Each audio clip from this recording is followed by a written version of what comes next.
আসসালামু আলাইকুম viewers, tasty cooking easy থেকে আপনাদেরকে স্বাগতম।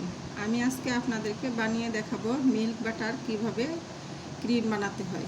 মিল্ক বাটারের আমি এখানে একটি মিল্ক বাটার নিয়েছি। ফ্রিজ থেকে কমপক্ষে আমি 1 ঘন্টা আগে বের করে রেখেছিলাম। আর ফ্রিজে থেকে সাথে সাথে বের করলে সেইটা বাটার তৈরি করতে ভালো হবে না বাটার।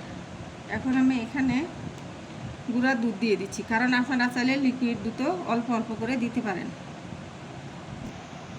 দেখুন এখানে আমি 200 গ্রাম বাটার নিয়েছি, আর আমি এরকম করে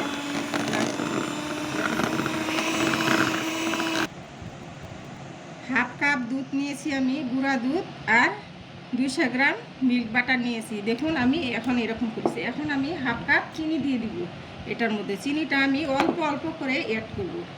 দেখুন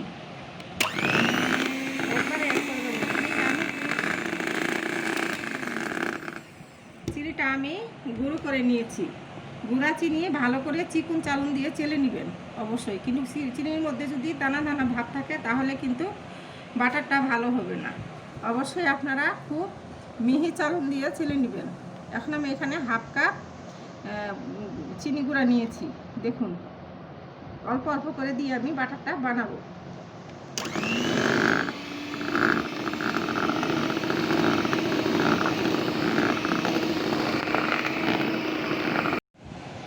আচ্ছা দেখুন আমার এখানে বাটারটা তৈরি হয়ে গিয়েছে। দেখুন এখন আর দানা দানা ভাব নেই। আপনাদের যদি মনে করেন যে দানা দানা ভাব থাকে তাহলে আরও কতক্ষণ মিক্সার গ্রাইন্ডার দিয়ে মিক্স করে নেবেন। আর আমি ইলেকট্রিক মিক্সার গ্রাইন্ডার ব্যবহার করেছি।